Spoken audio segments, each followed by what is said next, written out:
जय हिंद बच्चों, जय हिंद एवरीवन, जय हिंद सभी को।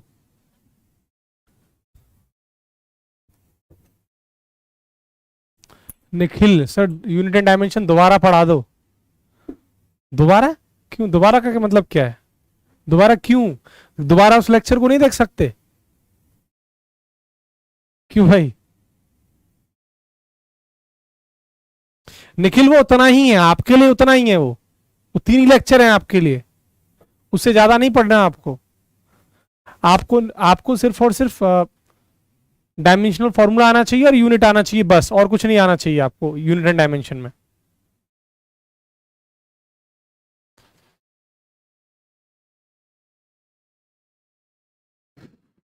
चलो बेटा स्टार्ट करते हैं आज का अपना सेशन। एक नया चैप्टर है जिसका नाम है फ्रिक्शन, हिंदी में उसे घर्षण कहते हैं। फ्रिक्शन एयरफोर्स नेवी के पेपर में हर साल क्वेश्चंस तो देखने को नहीं मिलते हैं, ऐसा फिक्स नहीं है कि हर साल यहां से क्वेश्चंस आए, लेकिन हाँ क्वेश्चंस यहां से आते रहे हैं पहले एग्जाम में। चाहे आपका एग्जाम पहले ऑनलाइन होता था या ऑफलाइन होता था, चाहे आज की बात करूं मैं अग्निवीर के पेपर में, हर साल ऐसा कोई पैटर्न नहीं है फिक्स कि यहां से क्वेश्चन है। जिस तरीके से कुछ चैप्टर का एक फिक्स रहता है कि हाँ यहां से क्वेश्चंस देखने को मिलेगा, लाइक एज ऑप्टिक्स क्वेश्चंस देखने को मिलेंगे, यूनिट डायमेंशन के क्वेश्चंस देखने को मिलेंगे, तो एक फिक्स टाइप का रहता है कि यहां से आएगा। बट फिक्शन में ऐसा कोई फिक्स नहीं रहता। तो क्या हम इसे पढ़ेंगे? नहीं, बिल्कुल पढ़ेंगे, क्या पता इस साल आ जाए। ठीक है, चलो। हाँ आज बेटा मेरी 8 बजे प्रैक्टिस क्लास होगी जिसमें मोशन स्ट्रेट लाइन के बढ़िया लेवल के क्वेश्चंस मैं आपको कराऊंगा। ठीक है, जो पढ़ा रहा हूं वो सफिशियंट है, मोर देन सफिशियंट है। जो क्वेश्चंस लगवा रहा हूं वो आप प्रैक्टिस करते रहिए, और ये बातें हमारी डेली होती रहती हैं। सर आपके सारे डीपीपीज क्लास क्वेश्चन सॉल्व हो जाते हैं, इसके आगे भी कुछ करना है? मैं जिस दिन से पढ़ाना स्टार्ट कर रहा हूं, लगभग मुझे 1.5 महीना हो गया इस बैच में, हर एक दिन आप ये सवाल पूछते हैं, और आपको बताऊं हर एक दिन आप यही पूछते रह जाएंगे, करेंगे कुछ नहीं आप। ये मेरा अनुभव है। अरे भाई कब तक पूछोगे एक ही बात, और कितनी बार एक ही बात का मैं आपको जवाब दूंगा? गौरव कुमार के सर डायमेंशनल फॉर्मूले बता दीजिए। अरे मूर्ख, डायमेंशनल यूनिट एंड डायमेंशन वाला चैप्टर करा तो दिया, डायमेंशनल फॉर्मूले बता तो दिए। मुझे लग रहा है तुम्हें पढ़ना नहीं होता है क्या? चैट डिलीट, चैट बंद करवा दें तुम्हारी, ये चाहते हो क्या? तुम इतने बेकार के क्वेश्चंस करते रहते हो कि बहुत बेकार के, कोई काम ना काम के क्वेश्चंस नहीं है। मैं अगर अभी तुमसे कहूं कि तुमने एनएलएम रिवाइज कर लिया, कल पढ़ाया था जो कंप्लीट 4-5 दिन में, हवा निकल जाएगी, एक बार कुछ नहीं बोलोगे तुम लोग। लेकिन अब एक बोल रहा है कि सर वो दोबारा पढ़ा दो एक बार और। अरे मूर्ख, वो रिवाइज कर लेना एक बार, और एक बार लेक्चर देख लेना। दोबारा कुछ उसका चार्ज थोड़ी ना लगेगा वीडियो का, जितनी बार देखेगा, जब तक बैच की वैलिडिटी है तब तक देखता रहे, एक ही काम। हाँ गौरव बहुत है वो। युवराज सिंह कल बेटा 4-5 दिन पहले ये बात बता चुका हूं कि कितने चैप्टर और बाकी हैं फिजिक्स में, अभी 3-4 दिन पहले बताया था। आई थिंक तूने वो सेशन देखा नहीं है बेटा, जाके देख ले एक बार। स्टार्ट कर रहे हैं अपने सेशन को, फ्रिक्शन को। ठीक है चलो, चैप्टर का नाम है बेटा फ्रिक्शन यानी घर्षण। क्या क्या फ्रिक्शन में पढ़ना है, एक थोड़ा इंट्रो दूंगा मैं पहले, और उन सब चीजों को बारीकी से समझना है, क्या क्या कैसे कहां कहां नहीं है, कंसेप्चुअल क्वेश्चन सब कुछ पर चर्चाएं करता हूं। हेडिंग लगाइए बेटा फ्रिक्शन। फ्रिक्शन को हिंदी में कहा जाता है घर्षण।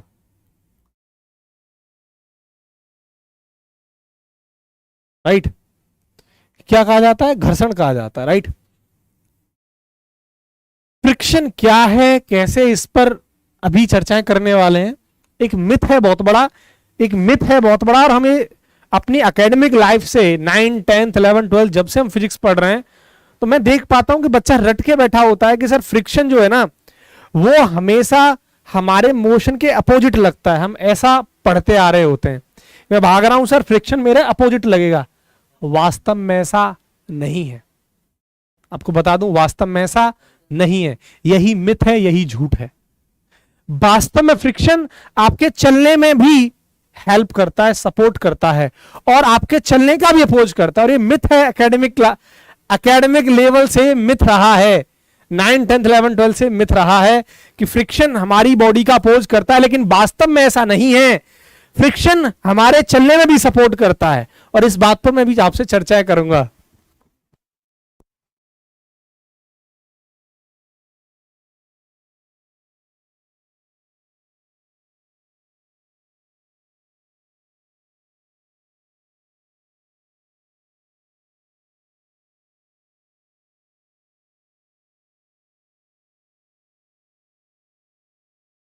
वही होता है। हम्म। तो बेसिकली बेटा फ्रिक्शन क्या हुआ? फ्रिक्शन का काम है आपके चलने में सपोर्ट करना। तो करने में क्या करता है? सपोर्ट करता है, सपोर्ट टू मूव, राइट। और दूसरा काम क्या है? Oppose to move.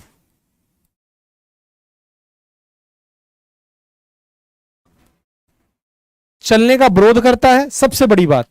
अब इन पर मैं थोड़ी सी चर्चाएं कर लेता हूं।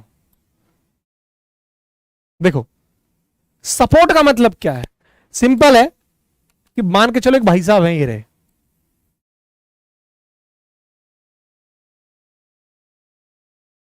ठीक, और आराम से मस्त चल रहे हैं। तो मेरा कहने का मतलब है कि अगर इनको चलाने में कोई हेल्प कर रहा है तो वो फ्रिक्शन है। आप कहेंगे सर ये तो झूठ है, आज तक मैं पढ़ा नहीं। मैं आपको बताता हूं क्यों। अगर वास्तव में ऐसा नहीं है तो स्पेस के अंदर अगर आप कहो सर कि अगर मैं चल रहा हूं और चलने में आप गलत बता रहे हो कि फ्रिक्शन हेल्प नहीं करता, और हम सुनते हैं, हम समझते हैं, अब तक यही पढ़ के आते हैं कि मैं अगर चल रहा हूं दैट मीन्स ताकत लगा रहा हूं मैं चलने में, आगे क्यों चल पा रहा हूं?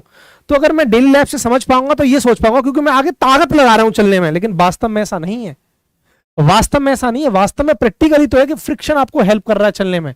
अगर आप ताकत लगा रहे हो और स्पेस में चलना चाहो तो क्या चल पाओगे? कहां चली जाती है आपकी ताकत? कहां गायब हो जाती है आपकी ताकत? क्या स्पेस में आपकी ताकत नहीं लग पाती? क्यों भाई? क्या अगर मैं ऑयल डाल दूं, कोई चिकनी चीज डाल दूं और आप उस पर चलना चाहो तो क्यों नहीं चल पाते? कहां चली जाती है ताकत आपकी? अगर आप ताकत से ही चलना चाहो तो कहां चली जाती है ताकत? तो मोशन को चलने में जो हेल्प करता है दैट इज फ्रिक्शन। समझ रहे हो ना? अगर मैं पानी डाल दूं यहां, सॉरी मतलब तेल डाल दूं और इस पर चलाने को बोलूं और ताकत लगाओ तो फिसल जाते हो, क्यों नहीं चल पाते? कहां चली जाती है ताकत? तो ताकत का कोई रोल ही नहीं है actually. We have to move, that means the main reason cause of what? The friction. तो सपोर्ट टू मूव के केस में हमेशा फ्रिक्शन का रोल होता है बेटा। I hope you understand very well, है ना? दूसरा केस अपोज टू मूव, ये हम बेहतर तरीके से बहुत समय से पढ़ते आ रहे हैं। यानी इसका मतलब क्या हो गया? इसका केस का मतलब ये हो गया कि ये रहे कोई भाई साहब,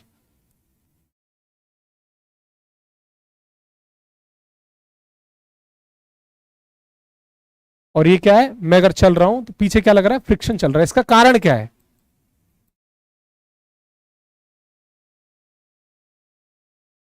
दोनों केसेस, ठीक है, क्लियर? आगे देखो, फ्रिक्शन होता कितने टाइप का है, मुझे पढ़ना कितने टाइप का है? बेसिकली फ्रिक्शन हमें जो पढ़ना है बेटा वो तीन टाइप का पढ़ना है। फ्रिक्शन मुझे तीन टाइप का पढ़ाना है। पहला टाइप मुझे पढ़ाना है आपको स्टैटिक फ्रिक्शन, स्थैतिक घर्षण, स्टैटिक। और मैं आपको बता दूं, इसको एफ एस से डिनोट करते हैं और हिंदी में से स्थैतिक घर्षण बोला जाता है। एक चीज और मैं आपको रोकूंगा, यहां आपने पढ़ा होगा एक वर्ड लिमिटिंग फ्रिक्शन। वो और कुछ नहीं, वो यही होता है। स्टैटिक फ्रिक्शन की मैक्सिमम वैल्यू को लिमिटिंग फ्रिक्शन कहते हैं। और जब मैं इस बात पर चर्चा कब करूंगा? जब मैं स्टैटिक फ्रिक्शन आपको पढ़ा रहा हूं तब। क्योंकि हम चार टाइप के फ्रिक्शन पढ़ लेते हैं, स्टैटिक, काइनेटिक, लिमिटिंग और आपका लिमिटिंग। बट वास्तव में ऐसा नहीं होता। Limiting friction is nothing, it's a simple like as the maximum value of static friction is known as limiting friction. Got it और नॉट? ये बात अभी मैं आपको पढ़ाऊंगा। तो स्टैटिक फ्रिक्शन, लिमिटिंग फ्रिक्शन और कुछ नहीं है, स्टैटिक फ्रिक्शन की मैक्सिमम वैल्यू है। ये अलग से टाइप नहीं, बुक में लिखा रहता है लिमिटिंग फ्रिक्शन, अलग से कुछ नहीं होता। वो मैं इस पर चर्चाएं करूंगा, है ना? आप चाहते हो तो मैं यहां लिख देता हूं, क्योंकि हम कंपटीशन की तैयारी कर रहे हैं और तो हम चीजों को अपने हिसाब से स्टेबलाइज कर सकते हैं। ये कलर आपको दिख रहा है ना बेटा? हाँ। अगर स्टैटिक फ्रिक्शन की वैल्यू मैक्सिमम है तो इसी को लिमिटिंग फ्रिक्शन कहा जाता है। क्या है स्टैटिक फ्रिक्शन, इस पर चर्चाएं करूंगा अभी, बट पहले टाइप के बारे में डिस्कशन कर रहे हैं अपन। इसी को कहते हैं लिमिटिंग फ्रिक्शन, सीमांत घर्षण।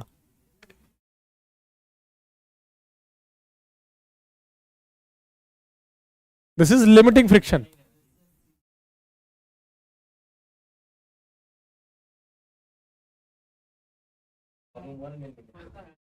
हिंदी में सीमांत।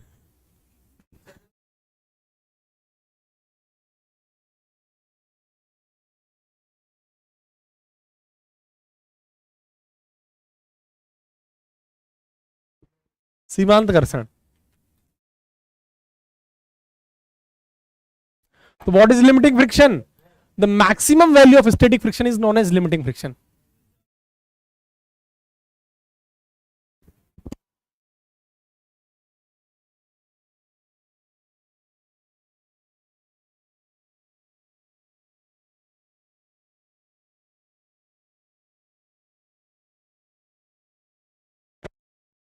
ठीक है। अच्छा सेकंड, ये पहला टाइप हो गया। दूसरा, तो आज के बाद ये कभी रट के मत बैठना कि ये कोई अनदर टाइप का टाइप, मतलब अनदर टाइप का फ्रिक्शन का टाइप है। ठीक है, this is nothing, it's a simple look like is the maximum value of the static friction is known as the limiting friction. It's nothing. Got it और not? आगे बढ़ते हैं बेटा। इसका दूसरा टाइप है बेटा काइनेटिक फ्रिक्शन, गतिज घर्षण इसको बेसिकली हिंदी में कहा जाता है। तो मैं इसका टाइप एक काम करता हूं, रुको यहां लिख दूं ना दूसरा टाइप। दूसरा टाइप काइनेटिक फ्रिक्शन।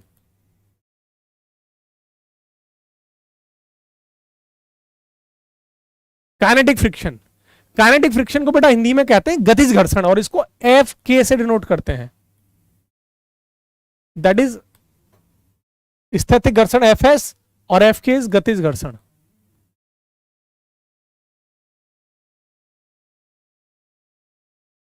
गतिज घर्षण वो स्थैतिक था, और इसको हिंदी में गतिज कहते हैं। ठीक है, क्लियर? और एक होता है बेटा third type, that is rolling friction. एक थर्ड टाइप होता है दैट इज रोलिंग फ्रिक्शन, लोटनिक घर्षण। रोलिंग फ्रिक्शन, रोलिंग मीन्स होता है लोटनिक।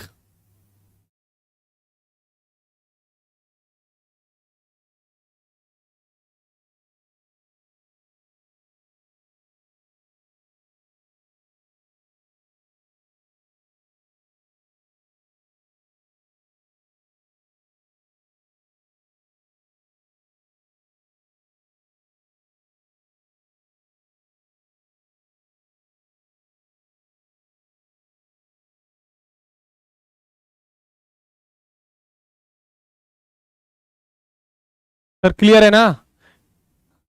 I think you got it. The types of the friction. Most thing, friction always act in the opposite direction.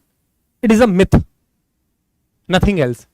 Basically, friction is help to move the body, and also it act in the opposite direction of the motion. I think myth, your myth will be clear. Got it or not? अभी इस पर हम आगे चर्चा करने वाले हैं। फिर ये बेसिक जानकारियां मैं आपको दे दिया हूं, जिससे कि फ्रिक्शन को कभी मतलब फील कर सको, लॉजिकली सोच सको। अब मैं एक एक चीज को समझाऊंगा, स्टैटिक क्या है, रोलिंग क्या है, काइनेटिक क्या है। उससे पहले और चीजों पर मैं चर्चा करने वाला हूं, फ्रिक्शन के और चीजों में डिटेल में चर्चा करूंगा। पहले इतना बताओ, कोई डाउट है, कोई प्रॉब्लम है तो बताओ मुझे, फिर आगे बढ़ता हूं।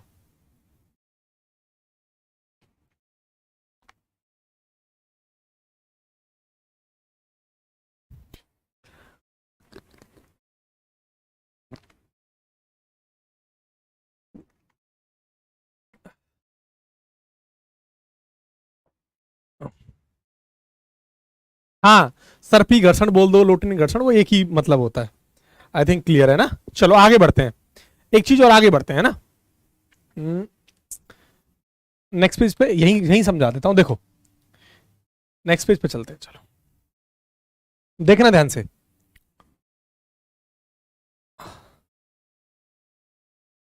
देखो फ्रिक्शन का जो फॉर्मूला रहता है, अभी मैं टाइप की बात नहीं कर रहा हूं, मैं सिर्फ फ्रिक्शन का एक फॉर्मूला बता रहा हूं। हाँ डेफिनेटली बोला हूं, पर वो बाद में बात कर लेंगे, वो दिया क्यों नहीं बता देता हूं। एफ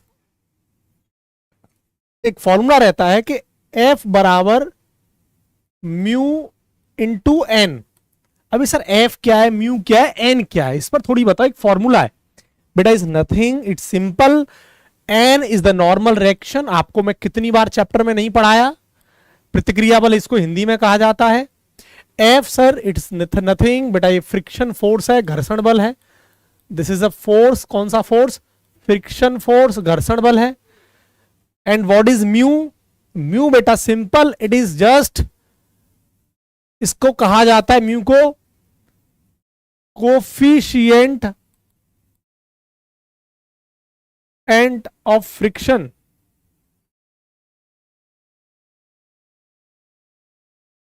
अभी क्या है इसको थोड़ा समझते हैं। कोफिशिएंट ऑफ फ्रिक्शन का मतलब है बेटा घर्षण गुणांक। घर्षण गुणांक। कोफिशिएंट ऑफ फ्रिक्शन का मतलब है बेटा घर्षण गुणांक। म्यू को मतलब कोफिशिएंट ऑफ फ्रिक्शन कहा जाता है। अब देखो ये होता क्या है, ये एक सरफेस का नंबर होता है। जैसे कोई मेरे पास सरफेस है, मार्बल है, मान लो मार्बल, घर में आपकी मार्बल लगी हो, या फिर कोई भी ऐसी जैसे बर्फ हो, है ना। तो कहने का मेरा मतलब है कि म्यू और कुछ नहीं, ये हमें ये बताता है कि हमारी सरफेस जिसकी हम बात कर रहे हैं वो कितनी चिकनी या कितनी खुरदरी है। That surface how much rough and how much smooth. ये कौन बताता है? फ्रिक्शन बताता है। ये आपके सामने बोर्ड है, ये बोर्ड कितना चिकना है और कितना खुरदरा है ये कौन बताएगा? उसका एक नंबर होता है कि म्यू की वैल्यू भाई साहब 2 है, म्यू की वैल्यू भाई साहब 1 है, म्यू की भाई साहब 0.5 है। वो एक नंबर होता है और वो नंबर कौन है? ये म्यू बताता है। तो म्यू और कुछ नहीं, म्यू हमें बताता है कि हमारी सरफेस कितनी चिकनी है, कितनी खुरदरी है। खुरदरी मतलब कितनी रफ है, चिकनी मतलब कितनी स्मूथ है। और जितनी ज्यादा चिकनी होगी उतना फ्रिक्शन का वैल्यू कम होगा, और जितनी ज्यादा खुरदरी होगी उतना ही फ्रिक्शन ज्यादा होगा, और आपके फिसलने के चांसेस उतने ही कम होंगे जितनी खुरदरी होगी। इसलिए आप देखते होंगे कि अगर हम सरफेस को चिकना कर दें, तेल डाल दें, तो हम चल नहीं पाते क्योंकि फ्रिक्शन की वैल्यू कम हो जाती है, फ्रिक्शन लग नहीं पाता। यही कारण है। मतलब सिंपल हुआ कि sir coefficient of friction is nothing, it's simple कि हमें यह बताता है कि सरफेस कितनी चिकनी या कितनी खुरदरी है। तो सरफेस, मैं हिंदी में ऐसे लिख दूं इसको, सरफेस कितनी चिकनी या खुरदरी है, ये कौन बताता है? ये बेटा ये म्यू बताता है। ठीक है, अब आगे बढ़ते हैं, ध्यान से देखना। मोर खुरदरी मतलब मोर रफ का मतलब क्या है? ध्यान से देखना, मोर रफ, चिकनी का मतलब बेटा स्मूथ होता है। चिकनी का मतलब होता है स्मूथ, खुरदरी का मतलब बेटा होता है रफ। ठीक है, तो यहां मैं नोट डाल के कुछ चर्चाएं लिखना चाहता हूं, वो देखो, नोट डाल के एक पॉइंट। पहला पॉइंट बेटा नोट डाल के, मोर रफ मोर स्मूथ का मतलब क्या है? लेस फ्रिक्शन, घर्षण की वैल्यू कम होगी, लेस फ्रिक्शन। मोर स्मूथ का मतलब मोर म्यू है, ऐसे समझ रहे हो ना? ऐसे बता देता हूं तो मैं सिंपल, यहां देखो नोट,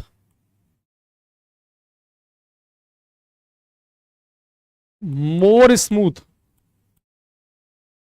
ज्यादा स्मूथ का मतलब है लेस म्यू, और लेस म्यू का मतलब है लेस फ्रिक्शन।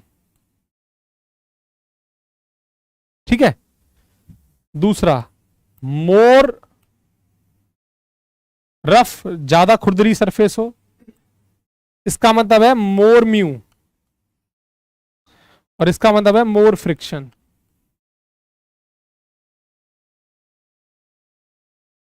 सिंपल सा फंडा है बेटा, I think you got it. Simple सा केस है हमारे पास, ये क्लियर है? कोई दिक्कत, कोई समस्या, कोई जानकारी? आगे बढ़ता हूं बेटा। म्यू की जो वैल्यू होती है ना, ये कांस्टेंट रहती है अपनी हर सरफेस के लिए। आपको बता दूं, कांस्टेंट मतलब नियत, हर सरफेस के लिए इसकी वैल्यू फिक्स रहती है। एक नंबर होता है कि म्यू की वैल्यू 0.1, अब कितनी होती है वो बताने वाला हूं। तो म्यू की वैल्यू बेटा अपनी सरफेस के लिए म्यू की वैल्यू फिक्स होती है हमेशा। ठीक है, ये आगे बढ़ते हैं। दूसरी बात, इस दुनिया में कोई भी सरफेस, इस दुनिया में, इस पूरे ब्रह्मांड में, इस पूरे यूनिवर्स में कोई भी सरफेस फ्रिक्शनलेस नहीं है। इस दुनिया में कोई सरफेस फ्रिक्शनलेस है ही नहीं। आप एग्जांपल दोगे सर बर्फ, उसका भी फ्रिक्शन होता है, उसकी फ्रिक्शन की वैल्यू होती है। एडली तौर पे मान सकता हूं बट प्रैक्टिकली नॉट पॉसिबल। तो मैं एक वही कंसेप्ट लिखने जा रहा हूं, आगे देखो, वही कंसेप्ट एक लिखने जा रहा हूं नोट डाल के कि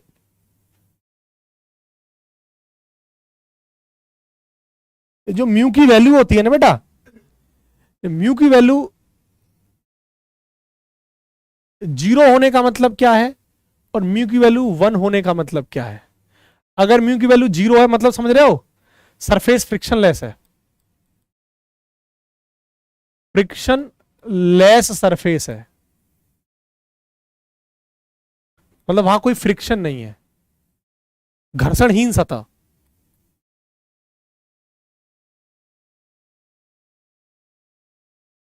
देखते जाना। और म्यू की वैल्यू 1 का मतलब समझ रहे हो इनफाइनाइट फ्रिक्शन है, अनंत अनंत घर्षण है, मतलब फ्रिक्शन ही फ्रिक्शन है भाई साहब।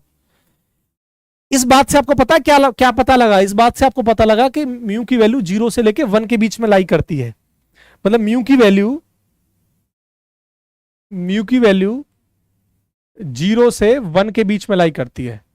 अगर मैं प्रैक्टिकली आपसे बात करूं तो म्यू की वैल्यू 0 से छोटी होती है और 0 से बड़ी होती है, म्यू की वैल्यू 0 से बड़ी होती है बट 1 से छोटी होती है।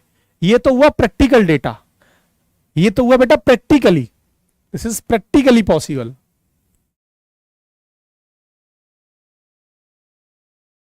बट अगर मैं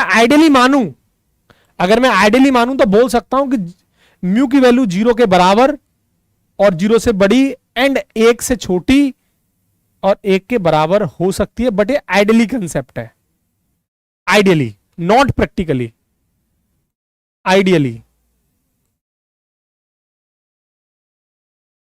आइडियली बट नॉट प्रैक्टिकली।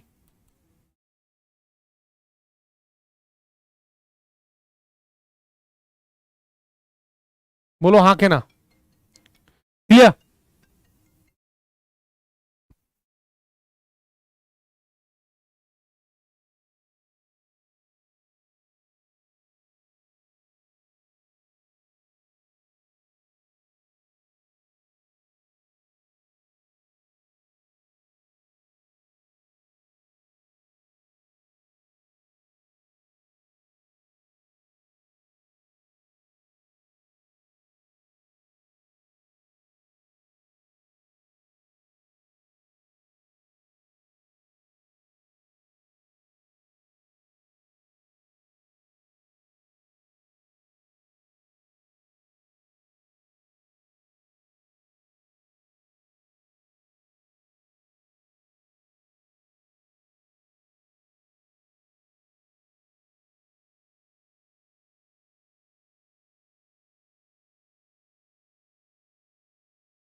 मैं ये बोल रहा था कि म्यू की वैल्यू 0 के बराबर है बट ये आइडियली है, अगर आप ध्यान से देखो ये आइडियली है।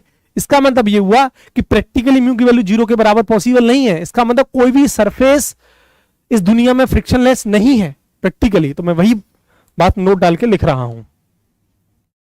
अगर बर्फ की भी बात करोगे ना तो बर्फ का भी कुछ ना कुछ फ्रिक्शन है और इसकी वैल्यू 0 से 1 के बीच में लाई कर रही है, क्लियर। तो मैं बोल रहा था कि नो फ्रिक्शनलेस सरफेस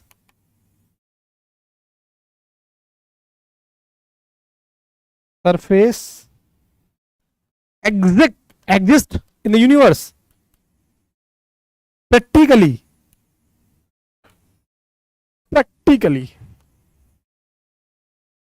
उम्मीद करता हूं कि आप फ्रिक्शन के इस कंसेप्ट को समझ पाए होंगे, छोटी छोटी चीजों को समझ पाए होंगे। अभी देख रहे हो मैं टाइप पे नहीं गया, अभी फ्रिक्शन की बारीकी आपको समझा रहा हूं।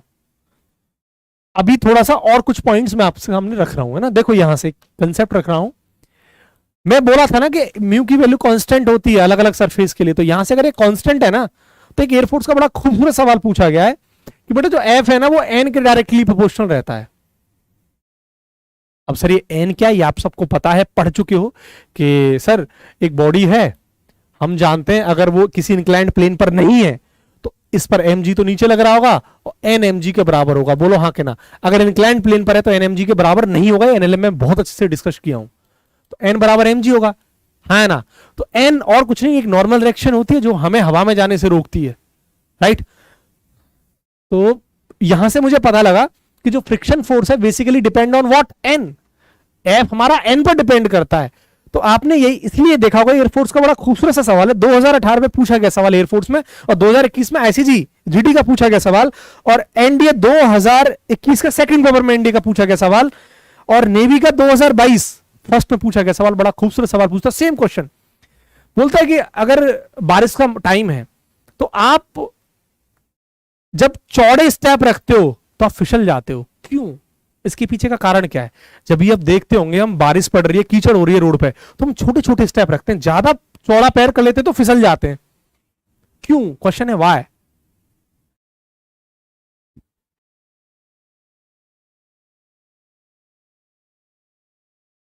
तो बारिश के टाइम में हम छोटे छोटे स्टेप रखते हैं, क्यों?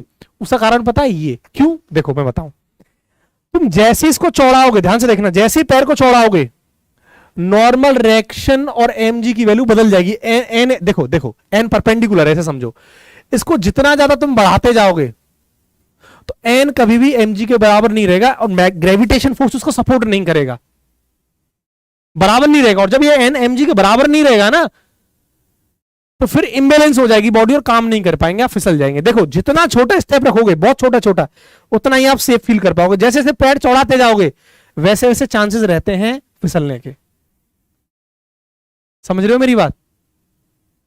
तो बेस यही है, और कंडीशन नहीं, यही था केस कि जो फ्रिक्शन होता है basically depend on normal reaction. तो इस बात स्टेटमेंट से समझ में आती है कि लिख भी दूं?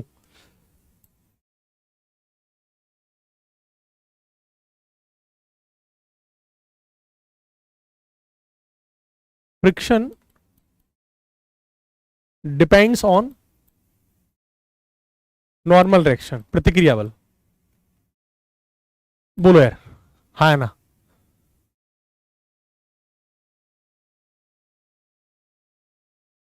आई होप यू गॉट इट। ये फ्रिक्शन की बेसिक बेसिक नॉलेज थी। एक एस्पिरेंट्स को प्रिपरेशन करने से पहले उसे इतना पता होना चाहिए, इतना उसको आइडिया होना चाहिए चीजों का, उसको इतनी चीजें नॉलेज होनी चाहिए, इतने बेसिक्स पर उसको काम करना चाहिए। These are the basic of this chapter. But बेटा कहानी अभी स्टार्ट भी नहीं हुई फ्रिक्शन की। This is the basic of this chapter.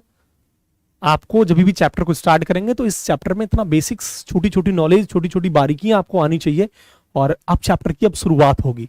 ये बेसिक था बेटा।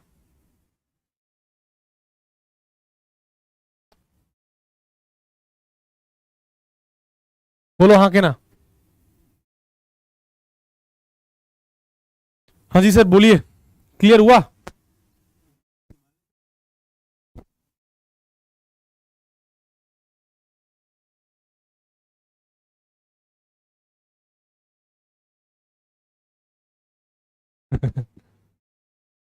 हाँ भाई बोलो, कोई डाउट? No doubt.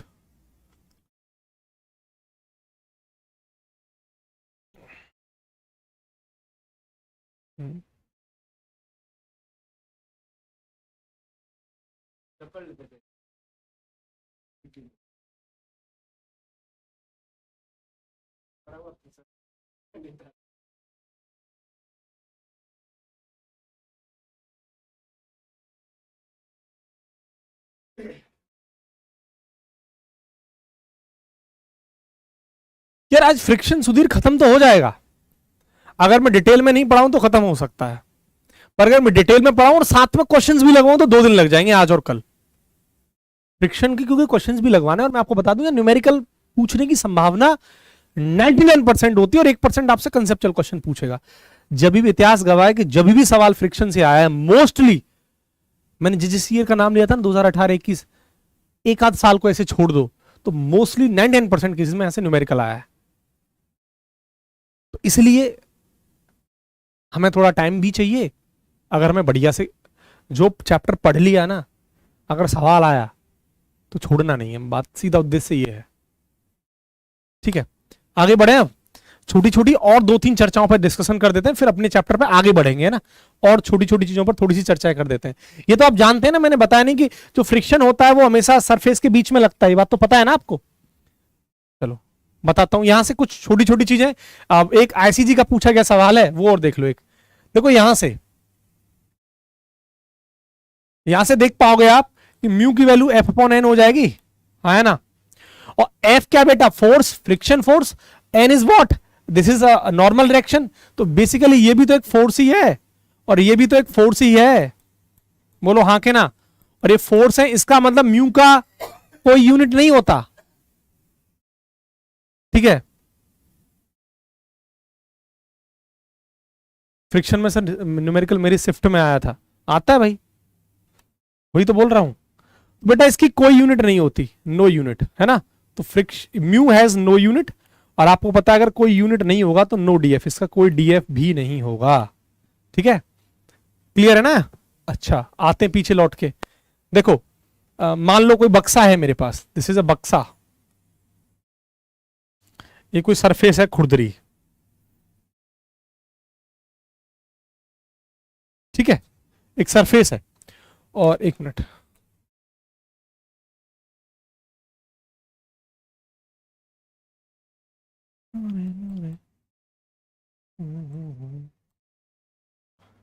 और ये रहा बक्सा, this is a box, M mass का एक बॉक्स है, this is a box, right. अब मैं इसको आगे खींच रहा हूं, आगे जो खींच रहा हूं उसे एक्सटर्नल फोर्स बोलते हैं या अप्लाइड फोर्स बोलते हैं, ये बात हमको पता है। और फ्रिक्शन कहां लगता है बेटा, हमेशा पीछे लगता है, ये मैंने अभी डिस्कशन किया, लेकिन हमेशा वर्ड हटाना पड़ेगा, हमेशा नहीं लगता, ये बात आपसे मैं डिस्कस किया हूं। तो हुआ क्या, फ्रिक्शन लगा कहां, बॉडी और सरफेस के बीच में लगा, तो friction act between the body and surface, right. तो ये मेरे पास बोतल है and this is the surface, the force act between the this body and this surface, this body and this surface. तो यानी वही मैं लिख देता हूं कि friction acts between body and surface, सतह तथा वस्तु के बीच में लगता है। चलो अब आगे बढ़ते हैं और इसके टाइप पर डिस्कस करते हैं। इसके बेसिक पर सारी चर्चाएं हो चुकी है, मैंने कुछ भी नहीं छोड़ा है। अब सीधे इसके टाइप पर चलते हैं, और सबसे पहले मैं टाइप स्टैटिक फ्रिक्शन नहीं पढ़ाऊंगा, सबसे पहले हम टाइप जो पढ़ेंगे दूसरा वाला, दैट इज काइनेटिक फ्रिक्शन। और काइनेटिक फ्रिक्शन पर हम क्वेश्चंस भी करने वाले हैं। तो हेडिंग लगाइए बेटा, दूसरा वाला type, that is kinetic friction. Kinetic friction, पहले काइनेटिक पर चर्चाएं करेंगे। गतिज घर्षण, काइनेटिक माने गतिज और फ्रिक्शन माने बेटा घर्षण। और it is nothing, it simple F के, है ना। अब कुछ नहीं है, आपको पता है अगर मेरे पास फॉर्मूला है तो फ्रिक्शन का फॉर्मूला क्या बताया था मैंने, ये बताओ, म्यू इंटू एन बताया था ना, है ना। कुछ नहीं करना, बहुत आसान काम है, बहुत आसान। ये जो फ्रिक्शन हो जाएगा वो काइनेटिक फ्रिक्शन हो जाएगा, ये म्यू क्या हो जाएगा, काइनेटिक का कोफिशिएंट ऑफ फ्रिक्शन हो जाएगा। बता दूं आपको यहां ये बात, देखो बेसिकली बेटा म्यू 2 टाइप का होता है। म्यू क्या था, कोफिशिएंट ऑफ फ्रिक्शन, घर्षण गुणांक। म्यू क्या था, this is nothing, it's simple coefficient of friction, घर्षण गुणांक। ये लिख चुका हूं अभी, तो इसकी दोबारा हिंदी नहीं लिखेंगे। अब ये जो म्यू होता है ना, ये 2 प्रकार का होता है, एक तो होता है म्यू एस और एक होता है म्यू के। सर ये म्यू के और म्यू एस क्या है, mu k is the coefficient of friction, coefficient of kinetic friction, और mu s is the coefficient of static friction. देखिए आपने म्यू एल भी पढ़ा होगा, वो जो किताबों में दे रखा है ना म्यू एल, वो म्यू एल नहीं, बेसिकली वो स्टैटिक फ्रिक्शन का ही मैक्सिमम वैल्यू होता है, अभी जिस पर चर्चा कर रहा था। तो mu k is nothing, it's simple कि साहब कोफिशिएंट ऑफ काइनेटिक फ्रिक्शन, गतिज घर्षण गुणांक, गतिज घर्षण गुणांक। और ये म्यू एस क्या होता है, कोफिशिएंट ऑफ स्टैटिक फ्रिक्शन, स्थैतिक घर्षण गुणांक, स्थैतिक घर्षण गुणांक। और एक आपने पढ़ा होगा म्यू एल, बता दूं यहीं पे आपको बता देता हूं, एक आपने पढ़ा होगा म्यू एल। आपको बता दूं म्यू एल नाम की कोई चीज होती ही नहीं है, आपको बता दूं पूरी फिजिक्स में म्यू एल नाम की चीज होती ही नहीं है, नॉट एग्जिस्ट। होता क्या है, म्यू एस ही होता है। ये अभी बहुत काम की चीज है, और ये पता है आपको कहां समझ में आएगी, जब मैं स्टैटिक फ्रिक्शन पढ़ा रहा हूँ और बच्चे रट के रखते हैं, क्योंकि बच्चा क्या करता है, लिमिटिंग फ्रिक्शन है सब, तो एफ एल बराबर म्यू एल इंटू एन। नहीं होता, म्यू एल नाम की चीज होती नहीं है फिजिक्स में। क्यों नहीं होती सर, क्योंकि स्टैटिक लिमिटिंग फ्रिक्शन है क्या, स्टैटिक फ्रिक्शन की मैक्सिमम वैल्यू, तो म्यू एल होता ही नहीं है, ये खास बात। और ये बात हमें बेटा समझ में आएगी कहां, जब मैं आपसे चर्चाएं करूंगा स्टैटिक फ्रिक्शन के केस में, तब। अभी के लिए लिख दिया हूं बस। हाँ, ये हमने फॉर्मूला पढ़ लिया, उम्मीद कर रहा हूं इस फॉर्मूले में किसी को कोई तकलीफ नहीं होगी। अब बात आती है सर काइनेटिक फ्रिक्शन है क्या। काइनेटिक फ्रिक्शन सिंपल, आपकी जब बॉडी चल रही है, मोशन, क्योंकि काइनेटिक वर्ड का मतलब क्या होता है, मोशन। काइनेटिक का सीरियसली बेटा मतलब क्या है, मोशन। तो आपके जो मोशन का अपोज करते हैं, जब आपकी बॉडी चल रही है, तो चलने पर, मोशन होने पर बॉडी में जो फ्रिक्शन आता है उसको काइनेटिक फ्रिक्शन कहते हैं, और कुछ नहीं। तो मान लो कोई बॉडी चल रही है हमारी भाई साहब, ये मस्त इस तरीके से,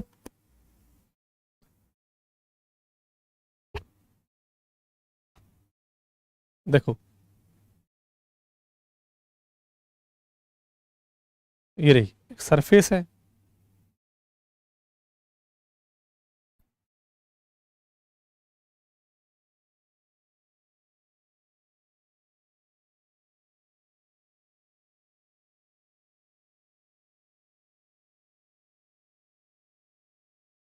देखो तो बॉडी मूव कर रही है आगे से, ये कर रही मोशन, या मूव कर रही है आगे की तरफ, ठीक है। तो जब बॉडी मूव करने पर जो फ्रिक्शन आएगा ना, वो ये फ्रिक्शन है, that is known as kinetic friction, जो बॉडी और सरफेस के बीच में लगता है, दैट इज एफ के। तो बॉडी के मूव करने पर जो फ्रिक्शन लगता है अपोजिट डायरेक्शन में, वो आपका है काइनेटिक फ्रिक्शन। बोलो हाँ के ना, जल्दी बताओ, इससे तो आसान है ना। तो लिखने की मुझे जरूरत है क्या कि काइनेटिक फ्रिक्शन कब आता है, कब उत्पन्न होता है, कब प्रोड्यूस होता है, कब अप्लाई होता है। when body is in the motion, when body is in the motion, then kinetic friction is applied in the opposite direction of the motion। क्या लिख देता हूं चाहते हो तो what is kinetic friction, it acts when body is in motion। पहली बात, ये तब ही उत्पन्न होता है, तब ही लगता है जब बेटा बॉडी किस में होती है, मोशन में, गति में, पहली बात। दूसरी बात,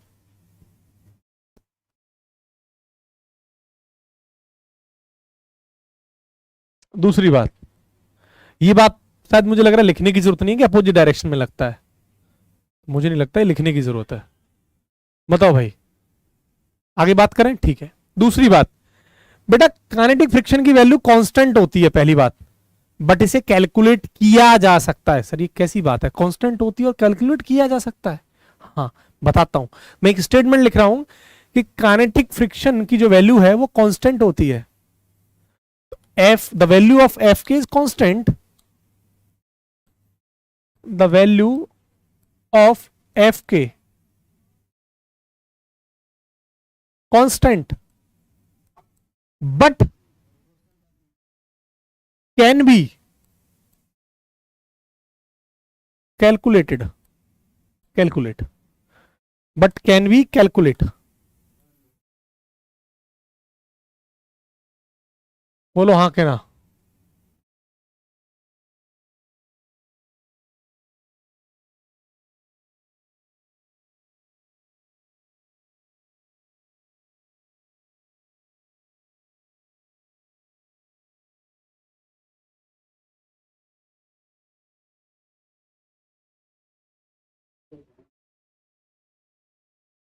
चलो बोलो भाई, ये बात समझ में आई?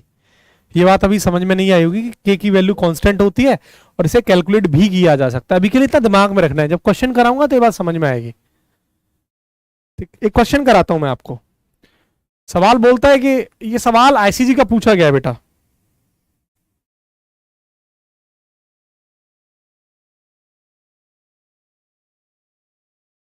सवाल देखो,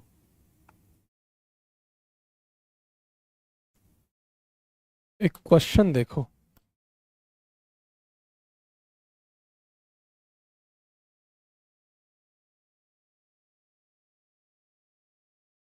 अब इसे क्वेश्चन देखते जाना और ये स्टेटमेंट कांस्टेंट वाली बात आपको यहीं समझ में आएगी क्वेश्चन के अंदर। डाउट सबसे ज्यादा जो सवाल में होता है वो स्टैटिक फ्रिक्शन के में होता है, बच्चा गलती करता है वहीं। बाकी ये सवाल तो इजी है, बहुत कुछ नहीं है, बट एक बार वो समझ में आ गया तो फिर वो भी बहुत आसान है। सवाल था आईसीजी का कि ये बॉडी है और इसका जो मास है वो 10 kg है। This is 10 kg।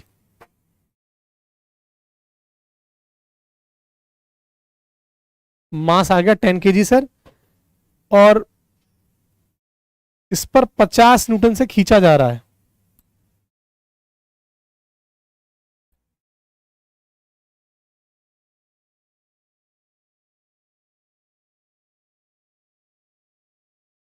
Fifty Newton से इसे खींचा जा रहा है, राइट। और यहां पर म्यू के की वैल्यू दे रखी है 0.2।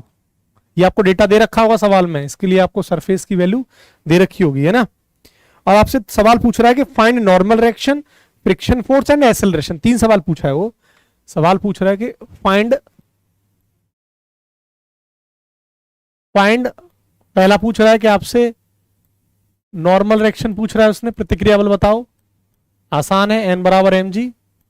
दूसरा पूछ रहा है आपसे फ्रिक्शन, घर्षण बल बताओ। आसान है, एफ बराबर म्यू इंटू के। फ्रिक्शन बताओ, फ्रिक्शन फोर्स, घर्षण बल। और तीसरा पूछ रहा है आपसे एक्सेलरेशन, ये भी आसान है, ए बराबर एफ नॉट अपॉन एम। तो ये थर्ड आ गया आपका एक्सेलरेशन, त्वरण बताना है। तीन सवाल, तीन चीज एक सवाल में, तीन डेटा पूछे उसने, है ना।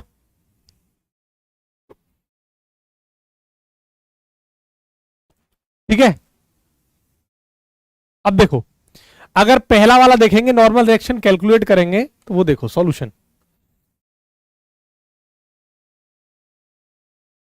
नॉर्मल डायरेक्शन मुझे पता है, एन जो है बेटा वो बॉडी के अपोजिट डायरेक्शन, देखो एम जी तो नीचे लगेगा, एन एम जी के अपोजिट लगेगा।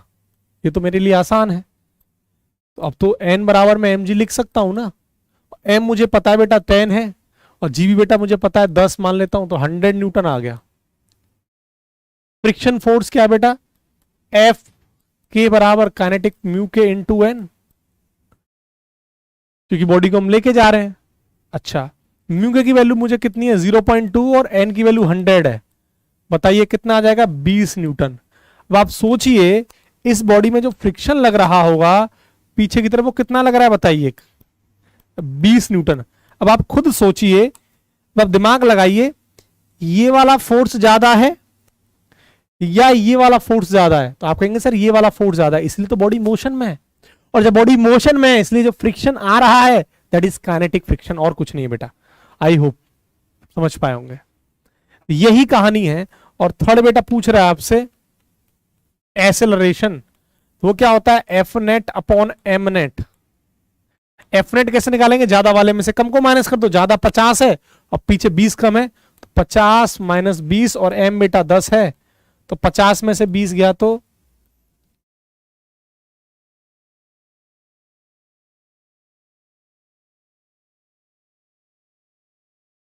3 मीटर पर सेकेंड स्क्वायर एक्सेलरेशन आ गया। बोलो भाई, तो 120 एंड 3 हो गया। सवाल क्लियर, बताओ। हो गया, काइनेटिक फ्रिक्शन का सवाल क्लियर है, ये बताओ। अब एक सवाल और दे देता हूं, उसको सॉल्व करके बताओ, है ना। एक सवाल और दे देता हूं, नेक्स्ट सवाल और बोलो। नेक्स्ट सवाल पे पहुंचू, चलो अगला सवाल, नेक्स्ट क्वेश्चन।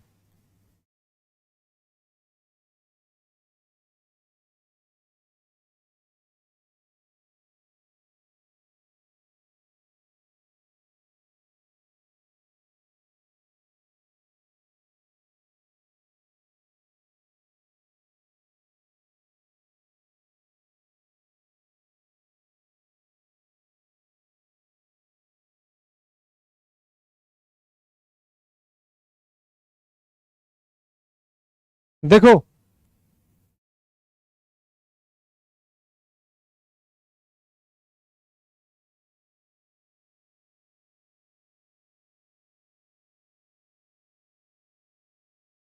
इस बॉडी को हम फोर्स लेके जा रहे हैं 10√2 न्यूटन से। कितने से? 10√2 न्यूटन से। कितना एंगल है बना रहा है? 45 डिग्री। दिस इज 45 डिग्री, ठीक है। और हमें इस बॉडी का जो मास है बेटा वो 2 kg दे रखा है, और यहां पर म्यू के की वैल्यू हमें 0.2 दे रखी है। और सेम सवाल हमसे पूछ रहा है जो पहले पूछे थे उसने, नॉर्मल रिएक्शन, काइनेटिक फ्रिक्शन और एक्सीलरेशन तीनों निकालने, बताओ। वही सेम सवाल है, find normal reaction, friction force, घर्षण बल, और थर्ड एक्सेलरेशन। बताओ फास्ट, तुरंत बताओ। ये भैया इसमें हिंदी क्या है? बताओ इसमें हिंदी की जरूरत क्या है संदीप? कहीं हिंदी की जरूरत नहीं है। ये चाहते हो कि किलो को बेटा किलो लिख दूं? किलो, अच्छा 2 किलो, 2 किलो। और म्यू के की हिंदी होती नहीं है, बता दिया। प्रभु बस धन्य हो गया मैं। एन की, एन माने, एन माने है कि नालंदा यूनिवर्सिटी।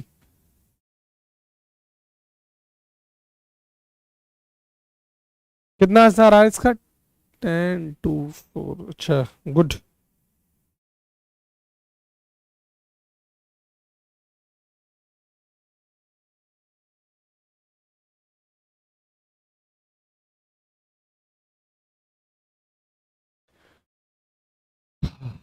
बताओ समझ में आया कि नहीं आया फ्रिक्शन? ये बताओ मजा आया कि नहीं आया? तो बेटा वक्त मांगती हैं चीजें। 20/4 दो, 20/4 दो। चलो बता, काफी लोग गलत भी बता रहे हैं, कोई बात नहीं मैं बताता हूँ। देखो सीधा कंडीशन है नॉर्मल। देखो आपको पता है एंगल वाले केसेस में कितना पता है, इंक्लाइंड प्लेन वाले केसेस आपको सबको पता है ये बात।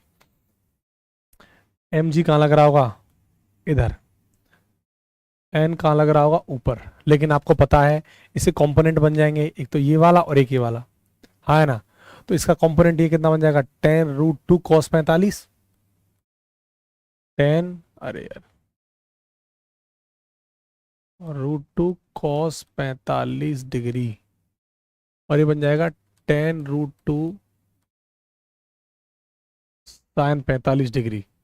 बोलो कोई दिक्कत? कंपोनेंट बन गए। एक बात बता, पहला सवाल देख सॉल्यूशन।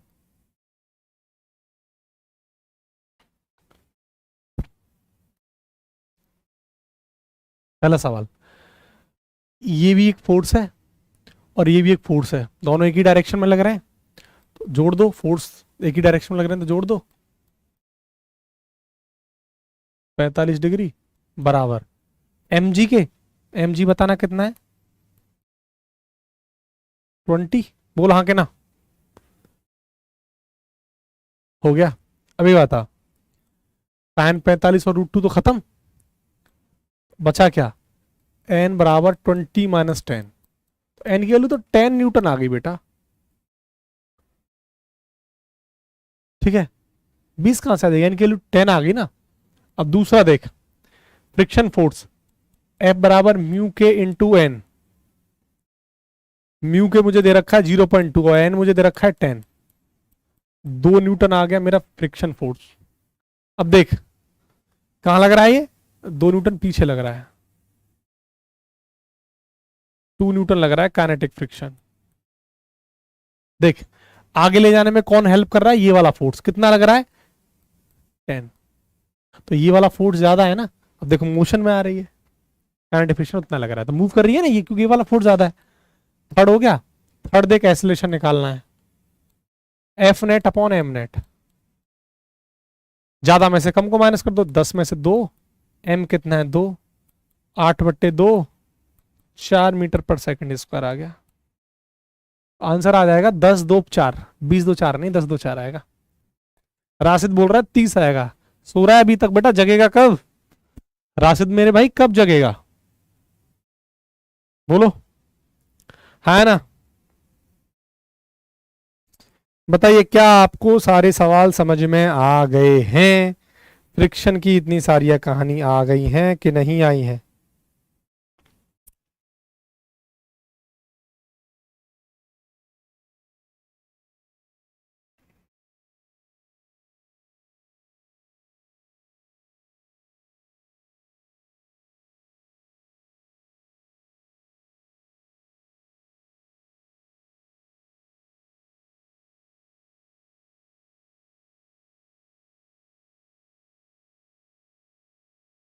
सर गोविंद कह रहा है कि सर क्वेश्चन सॉल्व हो जाता है लेकिन टाइम बहुत लगता है, ये क्वेश्चन इसी और हार्ड में सॉल्व नहीं कर पाया।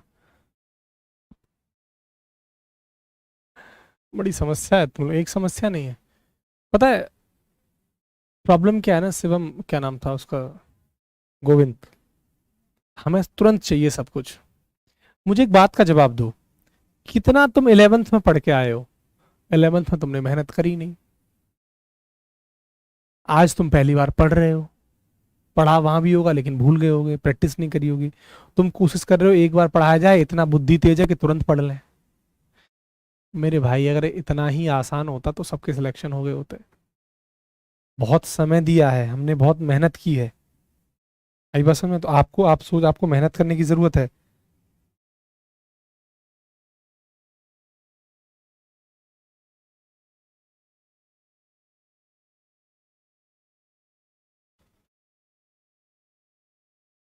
आप लोग ही पता है कमी क्या है? आप लोग दोबारा इस लेक्चर को देखते नहीं होंगे, रिवीजन नहीं करते होंगे आप लोग दोबारा, ही सबसे बड़ी कमी रहती होगी आपकी, सबसे बड़ी कमी।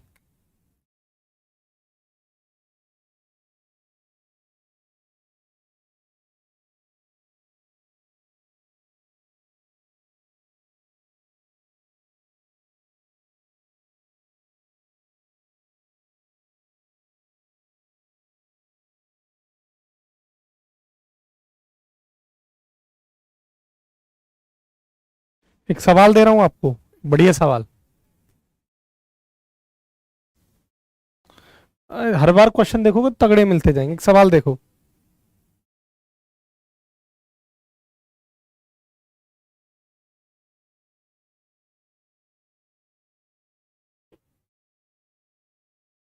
सवाल देखो क्या है।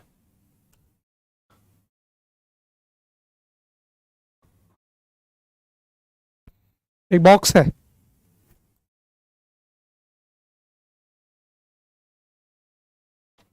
ये रहा।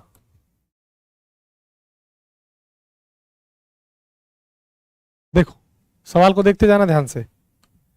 एक बॉक्स है और इस बक्से का जो मास है ना, नहीं दे रखा। अब man drag a block through 10 metre on rough surface. अच्छा, 0.5, ठीक है। म्यू की वैल्यू हमें दे रखी है,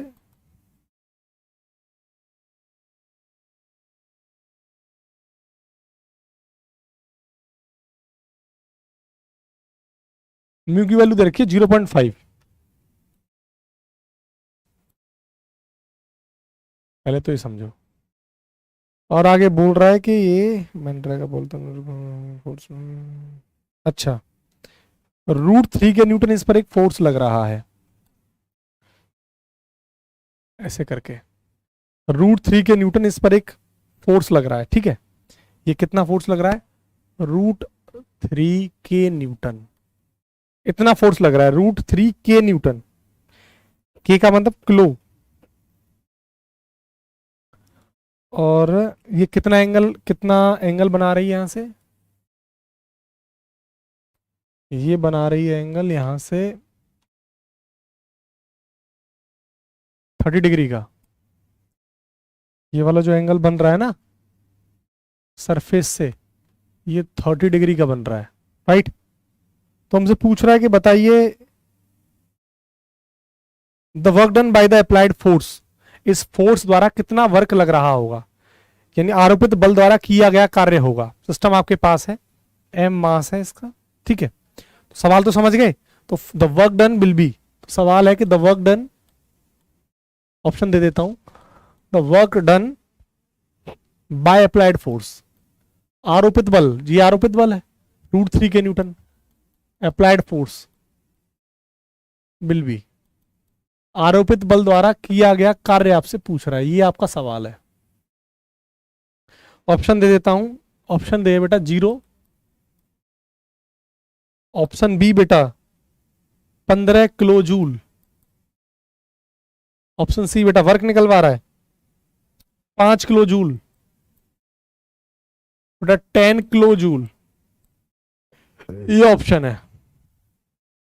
देख लो, सिंपल सा सवाल है।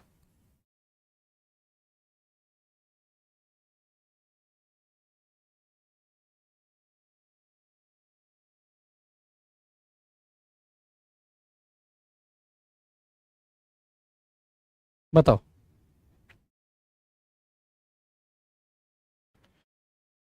क्या आंसर होगा, बताओ। ऑप्शंस आपके पास है। कार्य पूछ रहा है, किया गया कार्य कितना होगा।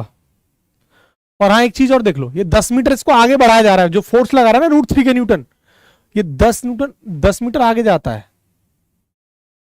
एस की वैल्यू दे रखी है इसकी 10 मीटर, सॉरी। तो क्लियर है, तो बाकी का फिगर आपके सामने है और आपसे वर्क निकलवा रहा है तेरा, किया गया कार्य इस फोर्स द्वारा, दिस इज अप्लाइड फोर्स, आरोपित बल √3 k N लगाया जा रहा है 30 डिग्री के एंगल पर सरफेस से, वर्क पूछ रहा है। आसान सवाल है। अविनाश अविनाश 0, अविनाश्रम 0, और Umashankar 5 kilo joule.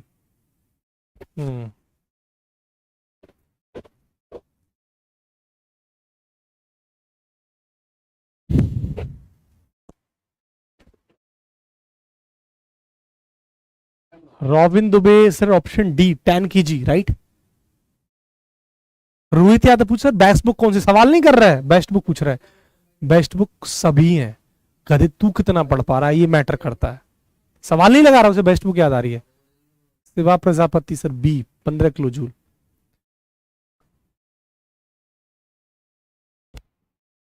Best book कुछ नहीं होता, कोई बुक ले ले, लेकिन तू सवाल नहीं लगाएगा, मुझे पता है, गुमराह मत कर। इधर देख, सिर्फ वर्क का फॉर्मूला लगाना है और उसमें भी तुम लोग गलत कर गए। क्या था वर्क में, कुछ था। एफ क्या होता है बताओ, कितनी बार नहीं बताया मैं, एफ क्या है, अप्लाइड फोर्स है, कितनी बार नहीं पढ़ाया आपको मैं। अप्लाइड फोर्स हमें कितना दे रखा है, √3 k N। एस कितना दे रखा है 10, थीटा 30, कॉस 30 की वैल्यू कितनी होती है, एक मिनट, कॉस 30, हाँ 30 डिग्री एंगल है, तो कॉस 30 की वैल्यू कितनी होती है, साइन 60 के बराबर। बताओ कितनी होगी,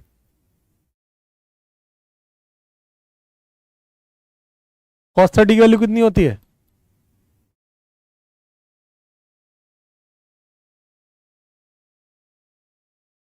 कॉस 30 में भी सोचना पड़ता है तुम लोगों को, सोचो। √3/2,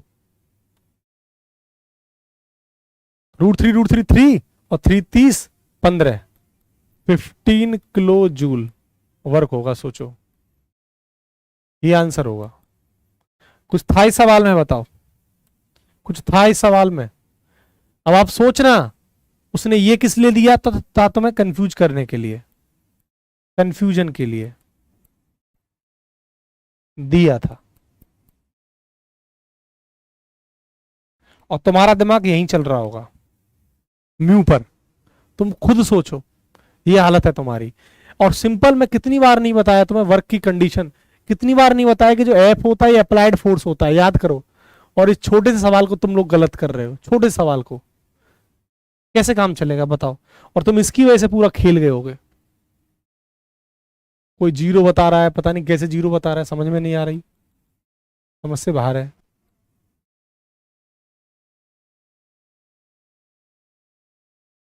बताओ, ये हालत है तुम्हारी।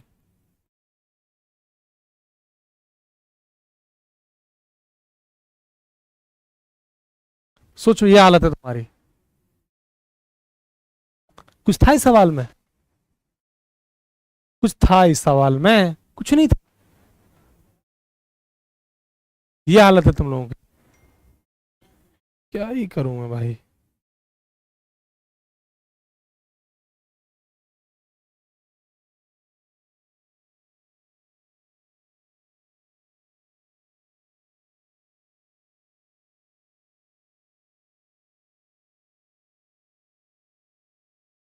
इसलिए मैं कहता हूं कि प्रैक्टिस।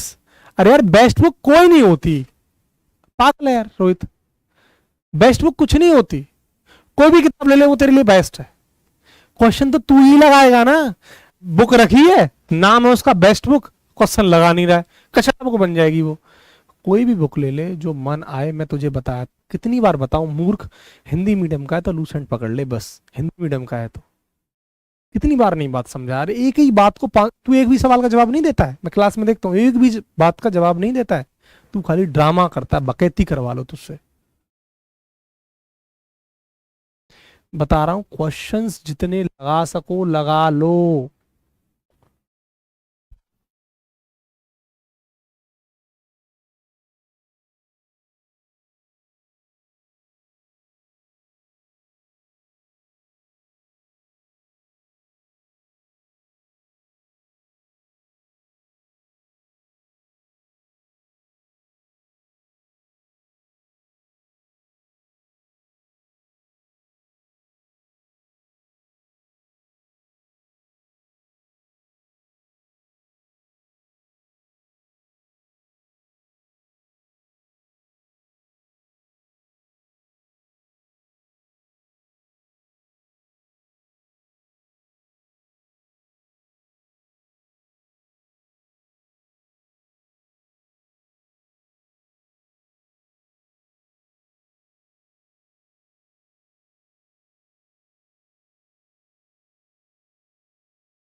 फोकस। अभी कोई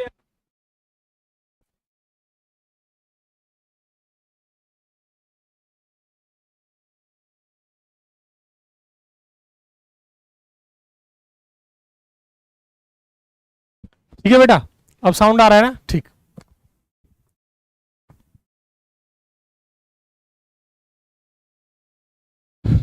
देखो समझो, मैं कुछ बोलूं तुम लोगों से, बात मानो तो बोलूं। अगर मेरी बात मानो तो कुछ बोलूं। तुम बात मानते नहीं, समस्या ये है। बोला तो मैं कितना नहीं हूं, बात तुम लोग मानते नहीं मेरी। पता है, शाम को मैं 8 बजे वाली क्लास लेता हूं। कुछ हो जाए उस क्लास को मत छोड़ो। मैं पता है वो क्लास क्यों नहीं लेता। मुझे पता है तुम रेगुलर नहीं रहते। क्यों नहीं रहते?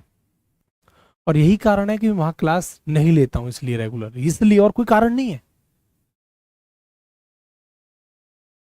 कमेंट में बकैती करते रहते हो तुम लोग, बेकार की बातें करते रहते हो तुम लोग। अगर तुम्हें सिलेक्शन लेना है,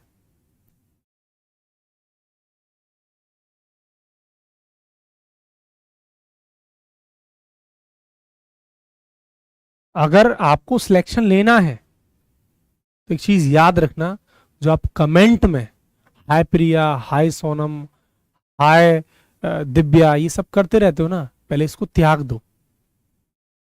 जब भी क्लास में पढ़ रहे हो, मोबाइल आपके पास है, कमेंट सेक्शन साइड कर दो, देखो ही मत। आपको जो टीचर पढ़ा रहा है उसको पहले समझो। मैं कई बार देखता हूं बच्चों को कि टीचर के पढ़ाने से पहले उसके क्वेश्चन उसके दिमाग में रहते हैं, 1000 लिख देगा पहले, और जब टीचर पढ़ा रहा है वो नहीं सुनता है। पहले जो टीचर कंसेप्ट पढ़ा रहा है उस कंसेप्ट को ध्यान से सुनो, समझो। अगर आपसे टीचर बोल दिया कि हाँ बेटा अभी कंसेप्ट क्लियर हो गया, अगर अभी भी आपका डाउट है, then you can type your doubt, पूछ लो सर से।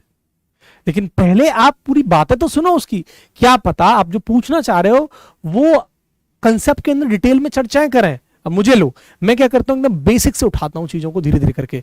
आपके दिमाग में बहुत सारे क्वेश्चंस होते होंगे, लेकिन जैसे कंसेप्ट धीरे धीरे खत्म होता है सारे डाउट अपने आप खत्म हो जाते होंगे। तो ये एक रणनीति होती है, एक तैयारी होती है, और अच्छे स्टूडेंट की मर्यादा भी होती है। आपको सीखना है।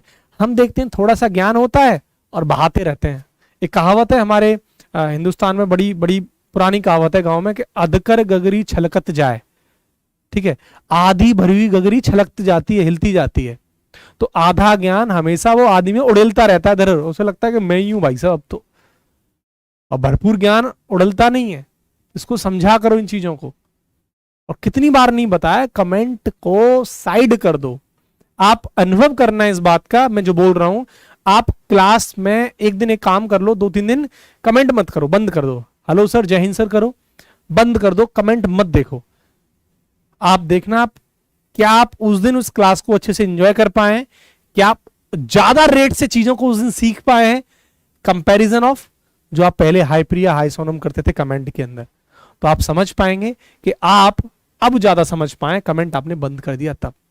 आपको मैं सच्चाई बता रहा हूं बेटा, सच है ये, कि जब भी आप क्लास को देख रहे हैं कमेंट को बंद करिए और आप एनालिसिस करिए और समझ लो 70 से 80% आपको क्लास में कंसेप्ट तैयार हो जाता है। और 100% बात मैं बता रहा हूं आपको, अगर आपने क्लास में, टीचर की क्लास में, ऑनलाइन क्लास में आपने अपना 100% दे दिया, कोई डिस्ट्रैक्शन नहीं, कोई हाई प्रिया हाई सोनम हाई दिव्या ये सब चल ही नहीं रहा है, पूरा फोकस है, आपको रिवीजन करने के लिए कम टाइम देना पड़ेगा।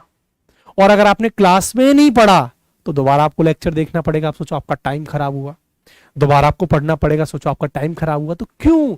क्या आपके पास इतना समय है बकैती करने का? क्या आपके पास इतना समय है खराब करने का? पेपर आपका 13 अक्टूबर को है, कितना समय है तो देन खराब कर लो। वक्त के पास इतना वक्त नहीं होता कि आपको फिर वक्त दे। तो ये आपको समझना होगा और इसको ढंग से करो। मैं कितनी बार नहीं बोलता तुम लोगों से, but you ignore all that things 100%।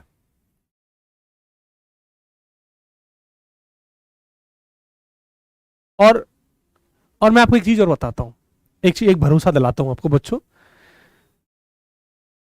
मैं बात फिजिक्स की कर रहा हूं, आप यकीन मानिए मेरी बात का, परेशान मत रहो।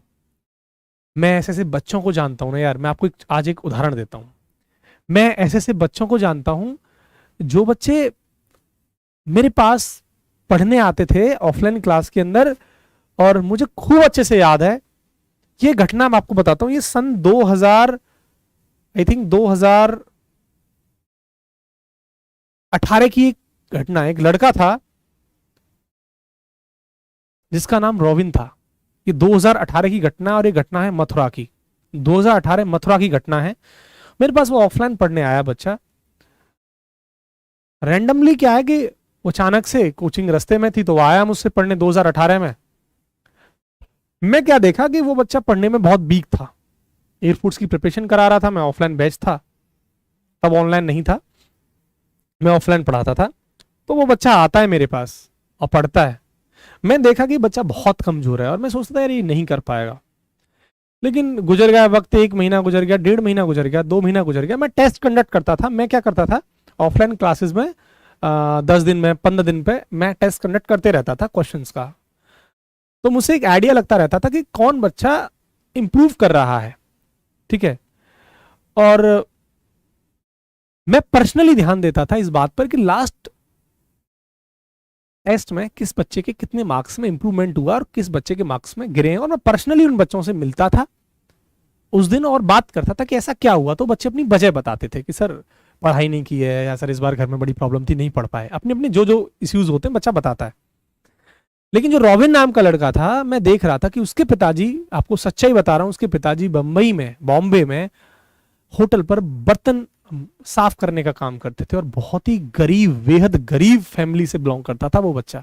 बेहद गरीब फैमिली से बिलोंग करता था, और उसमें इतना इंप्रूवमेंट हुआ कि 2018 की घटना है ये, और 2018 के पहले अटेम्प्ट में इसने पेपर नहीं निकाल पाया। मुझे ठीक से याद नहीं है उस टाइम कट ऑफ कितने पे गया था, लेकिन समथिंग 42 के अराउंड था, ऐसे कुछ था।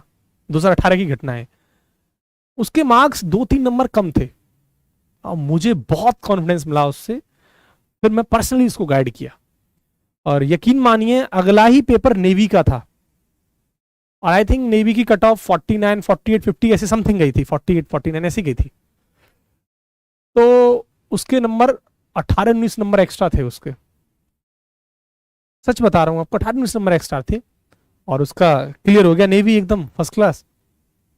लेकिन उसके बाद ही उसका एयरफोर्स का पेपर आ जाता है, एयरफोर्स भी क्लियर कर लेता है, और आज वो बच्चा एयरफोर्स ज्वाइन कर चुका है और एंजॉय कर रहा है जॉब में। ऐसे मैं बहुत सारे बच्चों से बहुत जल्दी आपसे मुलाकात करवाऊंगा, क्योंकि 13 अक्टूबर है, मैं बच्चों को बुला नहीं पा रहा हूं, आपसे क्लास में रूबरू कराऊंगा। मैं ऐसे बच्चे का उदाहरण दे रहा हूं, आप समझ नहीं पाएंगे। वो बच्चा जो खत्म था, आप यकीन मानिए बच्चों, पता वो कैसा था? अगर मैं उससे ये पूछ लूं ना कि यार ये बताइए ये फ्रिक्शन है क्या, तो नहीं बता पाए। ट्रस्ट मी, वो बता ही नहीं पाता था, वो बता ही नहीं पाता था। ये जब डे 1 की बात है जो मेरे पास आया था, डे 1 की बात बता रहा हूं। और उसने, लेकिन उसने मेहनत की, यकीन मानिए उसने बहुत मेहनत की यार, इसमें कोई दो राय नहीं है। अपने परिवार से वो बच्चा पहला बच्चा ऐसा था जो एयरफोर्स के अंदर सिलेक्ट हुआ, और आज वो एंजॉय कर रहा है। शादी हुई बड़ी अच्छी उसकी। तो ऐसे ऐसे पता है मेरे पास ढेरों किस्से हैं, ढेरों। मैं आपको ऐसे किस्से 100 से ऊपर गिना सकता हूं। ऐसे गरीब बच्चे, ऐसे से गरीब बच्चे जिनको मैंने फ्री पढ़ाया। फ्री वर्ड नहीं यूज करना चाहिए, मतलब बस बता रहा हूं मैं आपको ये बात। आर्थिक स्थिति में हम लोग आपको मदद करते हैं हर तरीके से, लेकिन हम आपसे चाहते क्या है? हम आपसे चाहते हैं कि आप मेहनत करें, और आप डिस्ट्रैक्ट होते हैं। आज मैं छोटी छोटी चीजों को देखता हूं, बच्चा कहता है सर हमें मोटिवेशन चाहिए। आज मैं देखता हूं बच्चा कहता है कि सर मैं परेशान हो गया, मैं कैसे पढ़ूं सर, डिस्ट्रैक्ट हो रहा हूं। अरे पागल, अपने माँ बाप की आंखों में जाके देखो, कितनी तमन्ना लेके बैठे हुए हैं कि मेरा बेटा किस दिन वर्दी पहनेगा, मेरा बेटा किस दिन सक्सेसफुल होगा, मेरा बेटा किस दिन मुझे मतलब खुशी के आंसू दिलाएगा, किस दिन मेरा बेटा मुझे गर्व महसूस कराएगा। घर के कितना इंतजार करते हैं। क्या तुमको और इससे ज्यादा मोटिवेशन की जरूरत है? मुझे तो नहीं लगता। और एयरफोर्स, नेवी, आर्मी, डिफेंस के अंदर जाता कौन है? कौन जाता है? एक गांव का बच्चा, एक मिडिल क्लास का बच्चा, एक गरीब बच्चा जिसके सपने होते हैं डिफेंस में जाने के। एक वो बच्चा। मेहनत बहुत बड़ी चीज है मेरे दोस्त, बहुत बड़ी चीज है। एक उदाहरण और देता हूं मैं। एक बच्चा था, मुझे आज याद है, ये घटना सन 2017 की ऑलमोस्ट होगी, 17 की बात है ये। उस टाइम आपका एयरफोर्स का पेपर ऑफलाइन हुआ करता था, ठीक है। नेवी का पेपर भी ऑफलाइन हुआ करता था। तब AA का पेपर अलग होता था, SSR का पेपर अलग होता था नेवी में, और एयरफोर्स का पेपर भी ऑफलाइन होता था। एक लड़का था जिसका नाम था युग, ये मुझे आज भी याद है। युग लड़का था 2017 में, और एक और लड़का था राहुल। ये दो बच्चे थे, युग और राहुल। ये बच्चे सेम कहानी, सेम हालत। ये सडनली ऐसे ही रैंडमली मेरे पास, और ये घटना भी मथुरा की ही है। रैंडमली मेरे पास आए, रैंडमली मेरे पास आए, रैंडमली ऐसे ही कोचिंग दिखी, वो आगे पढ़ने। सबसे बड़ी प्रॉब्लम आप सब जानते हैं बच्चों, सबसे बड़ी प्रॉब्लम होती है डिफेंस में physics problem in the sense कि बच्चे के मार्क्स फिजिक्स में ही नहीं आ पाते। और ये सच्चाई आप सब जानते हैं। अगर आपने पेपर दिया है, कट ऑफ 8-10 पे जाता है, तो भी बच्चा कट ऑफ क्लियर नहीं कर पाता है। उसके पीछे कारण भी क्या है वो भी आप जानते हैं। फिजिक्स बच्चा क्वेश्चंस नहीं लगाता है, प्रैक्टिस नहीं करता है, तो फिजिक्स बना नहीं पाता है, क्वेश्चंस नहीं कर पाता। तो वो युग जो था और राहुल जो था, बहुत कमजोर बच्चा। मेहनत किया, पर्सनली वो बच्चे मैंने गाइड किए, मेरे पास रहे भी थे उस टाइम। वो 2018 की बात है ये, 2017 की बात है ये। मुझे याद है उसने पहला पेपर उसका क्लियर नहीं हुआ था। मैं पता ही बात क्यों बता रहा हूं, मैं आपको ये बात बता रहा हूं क्योंकि आपको पता है क्या होता है कि आपने 11th-12th में पढ़ाई नहीं की है, और आपकी इच्छा होती है कि पहली बार में पेपर को फाइट करना है। कैसे कर देगा यार? बी प्रैक्टिकल, बी ऑनेस्ट, कैसे कर देगा तू? तू मुझे बता, तूने 11th क्लियर नहीं किया, तूने 12th तेरे ढंग से पढ़ा नहीं, और तू सोच रहा है कि 2 महीने में पेपर को फाड़ देगा? कुछ हवा है क्या ये? नहीं है ना हवा, वही मैं बोल रहा हूं बेटा, आपको टाइम देना होगा। अब झूठी दिलासाओं में मत फंसा करो, बी प्रैक्टिकल, बी ऑनेस्ट। नहीं कर पाओगे। मैं क्यों बोल रहा हूं, मैं आपको डिमोटिवेट नहीं कर रहा, मैं आपका सिलेबस ही आपका क्लियर नहीं है। आपने 11 ढंग से नहीं पढ़ी, 12th आपने ढंग से नहीं पढ़ी, 2 महीने बाद पेपर है, आप सिलेबस ही नहीं कर पाए। आपका पूरा 2 महीने में सिलेबस हो ही नहीं पाया ढंग से, आप प्रैक्टिस कर ही नहीं पाए, तो क्या आप पेपर में बैठने लायक हो? नहीं हो आप पेपर में बैठने लायक। आप किस दिन पेपर में बैठने लायक रहोगे? आप उस दिन पेपर में बैठने लायक होगे जिस दिन आपका सिलेबस हो जाए, आपकी प्रैक्टिस हो जाए, आपके मॉक में अच्छे नंबर आ रहे हो, तब आप तैयार हैं कि आज मैं इस पेपर को फोड़ सकता हूं। आप अधूरे मन से पेपर देने जाते हैं, अधूरी तैयारी से पेपर देने जाते हैं, और आप सोच के झूठे ख्वाब पाल के जाते हैं कि मैं इस बार पेपर निकाल दूंगा। कैसे निकाल लेगा भाई? तेरा सिलेबस तुझे नहीं पता, तेरा प्रैक्टिस तेरी अच्छी नहीं है, तुझे चीजें आती नहीं, कैसे निकाल लेगा? तो झूठे ख्वाब मत पालो, और ये झूठे ख्वाब अक्सर टूटते हैं। ये झूठी इमारतें, झूठे ख्वाब बहुत जल्दी टूटते हैं, ये ध्यान रखना। सबसे पहले मैं आपसे आज यही बात तो बोला कि आप मेरी बात सुनेंगे, तब मैं आपसे आज बात कर रहा हूं।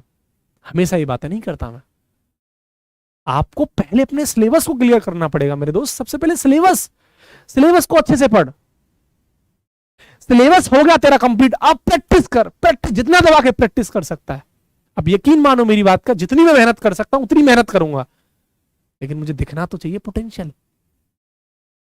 आप ही मान लो आप घर में बड़े भाई हैं और आपके 2 छोटे छोटे भाई हैं, आप किसको पढ़ाओगे? जिसको पढ़ना चाहता हो, और एक पढ़ना ही नहीं चाहता। ऐसी मटरगस्ती क्या आप पैसा इन्वेस्ट करोगे उस पर? नहीं करोगे। भाई वो पढ़ता ही नहीं है, वेस्ट कर रहा है। तो आप भी जानते हो ना बात कि मैं सही डायरेक्शन में कहां पैसे को खर्च करूं, तो मुझे भी पता है ना मुझे किस बच्चे के साथ मेहनत करनी है। कमेंट में रिलेवेंट बातें करते हैं आप,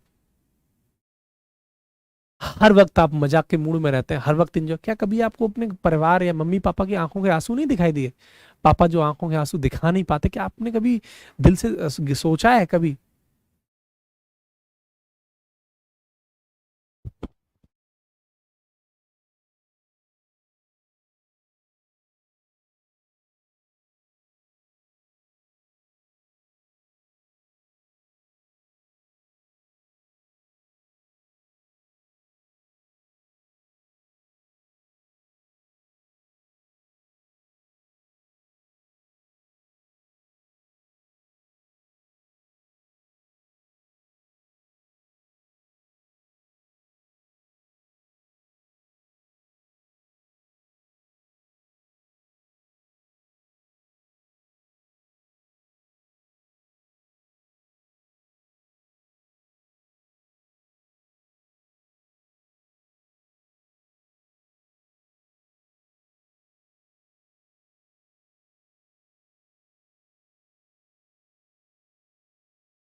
चलो बेटा, तो यही सारी बातें थी। बाकी का एक बड़े भाई के तौर पर, एक टीचर के तौर पर, एक मित्र के तौर पर मैं आपसे बातें कर रहा था। ये सब आप पढ़िए, अच्छे से पढ़िए, और आप अपनी जिम्मेदारी को समझिए। देखो, ये जीवन बहुत बड़ा नहीं है। इस जीवन में अपने माँ बाप को जिस दिन प्राउड फील करा दिया ना, तो सोचो उन्होंने जो आपको जन्म दिया है ना, उनका पूर्ण हो गया। मम्मी पापा को कुछ नहीं चाहिए, वो ये सोचते हैं ना कि मेरा बेटा मेरे बाद कैसा जीवन जिएगा। तो वही है, और कुछ नहीं। अच्छे तरीके से पढ़ाई करते रहो, जो पढ़ाया जाता है उसको पढ़ो। रात को 8 बजे क्लास होती है, प्रैक्टिस क्लास को करो। एक टीचर मेहनत कर रहा है, क्यों कर रहा है? ध्यान रखना, आपके पास कोई वजह नहीं होनी चाहिए। अरे भाई, एक बड़ी कहावत है ना कि बड़ी एक मूवी है, क्या नाम है उसका, अरे वो सुपर 30। क्या है तुम्हारे पास खोने को? बड़ा अच्छा फेमस डायलॉग है वो, और वो अच्छी बात, बड़ी अच्छी बात है। सुपर 30 मूवी की बड़ी अच्छी बात है, बड़ा अच्छा डायलॉग है। क्या है तुम्हारे पास खोने को? है क्या तुम्हारे पास खोने को? अरे, खो तो तुमने उसी दिन दिया था जिस दिन गरीब के घर में पैदा हुए थे। है क्या तुम्हारे पास खोने को? यही सोचो, मेहनत करो, तुम्हारे पास कुछ नहीं है खोने को, तुम खो चुके उसी दिन जिस दिन गरीब के घर में पैदा हुए। अब आपको आज से अपना सपना बनाना है, आज से मेहनत करनी है, आज से पाना है तुम्हें सब कुछ। मेहनत तो करनी पड़ेगी मेरे दोस्त, बिना मेहनत कुछ भी नहीं मिलता है, ये ध्यान रखना। अगर तुम सोच रहे हो हवा की बातें करके, मेरे पास दुनिया भर के मैसेज आते हैं, इंस्टा टेलीग्राम में दुनिया भर के बच्चों के मैसेज आते हैं मेरे पास, सर मैं कैसे पढ़ाई करूं, न्यूमेरिकल कैसे लगाऊं, दुनिया भर के मैसेज आते हैं। और मैं सबसे यही कहता हूं, ये बेतुकी के सवाल है, बेतुकी, जिनका कोई तर्क नहीं है।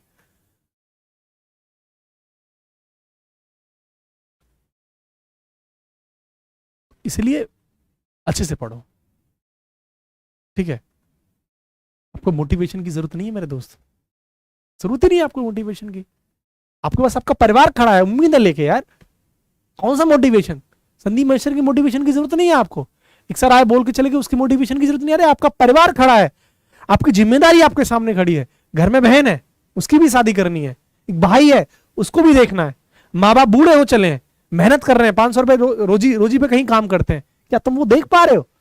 और धिक्कार है अगर तुम देख पा रहे हो ऐसे तुम्हारी जवानी पर और ऐसी मेहनत पर, धिक्कार है। आपको मेहनत करनी पड़ेगी, ऐसे कुछ नहीं होगा। आपको मेहनत करनी पड़ेगी ही अगर आपको अपने जीवन को बदलना है।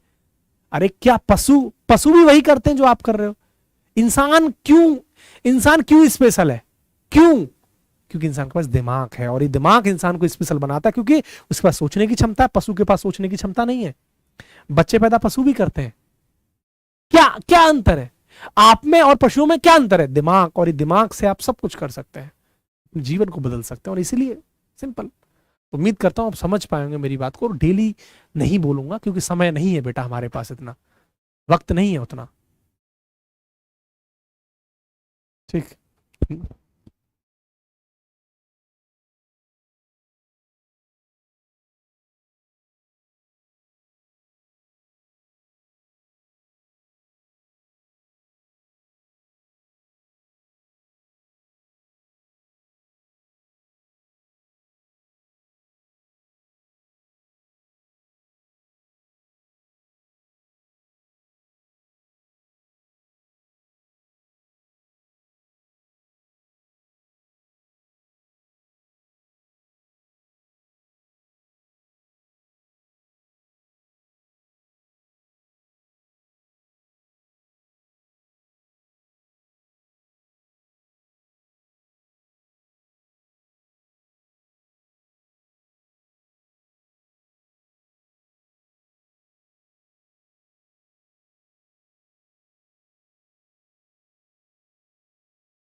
चलो बेटा,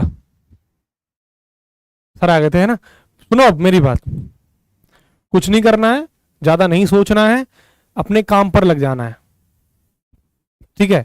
कुछ नहीं सोचना, लग जाओ। I am always with you 100%। मुझसे जितना मेहनत होगा, मैं रातों को जितना जग सकता हूं, आपको जितना पढ़ा सकता हूं पढ़ाऊंगा, यकीन मानिए मेरी बात का, पर लग जाओ। ये बचे हुए दिन ना, आग जलनी चाहिए इनमें, आग, ये ध्यान रखना। अरे खाना पीना ऐसा आराम होता रहेगा यार, कौन कितना अब समय है हमारे पास, लग जाओ, कोई दिक्कत नहीं, मैं हूं। अच्छे तरीके से मेहनत करो, बाकी का फिजिक्स की प्रॉब्लम मत लो यार।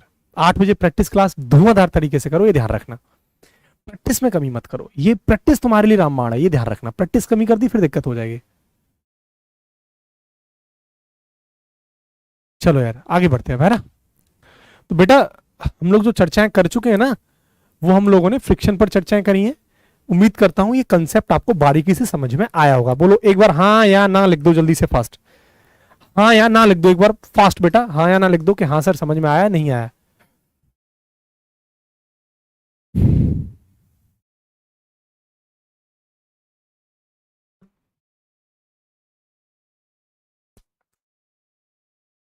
आगे जो टॉपिक है ना बेटा, that is nothing, it's simple static friction. Kinetic हो गया ना, स्टैटिक स्थैतिक घर्षण,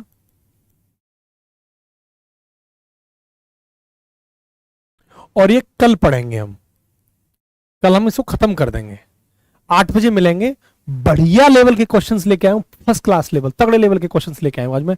motion under gravity, motion straight line, अच्छे अच्छे क्वेश्चंस लेके आया हूं। ठीक है, तो अब हम यहां से आगे कल मुलाकात करेंगे। उम्मीद कर रहा हूं आपको ये सेशन बढ़िया से समझ में आया होगा। बढ़िया तरीके से पढ़ाई वढ़ाई करते रहिए। आई होप आप आज की मेरी बातों को समझे होंगे और गंभीरता से भी लोगे, मुझे पूरा भरोसा है आप लोगों पर। ठीक है, तो अब यहां से आगे कल मुलाकात करेंगे और रात को 8 बजे मिलेंगे। बढ़िया तरीके से बेटा पढ़ाई कर रखो और याद रखो सिलेक्शन का कोई शॉर्टकट नहीं है। मेहनत मेहनत मेहनत, इसके अलावा कुछ नहीं। जय हिंद बच्चों।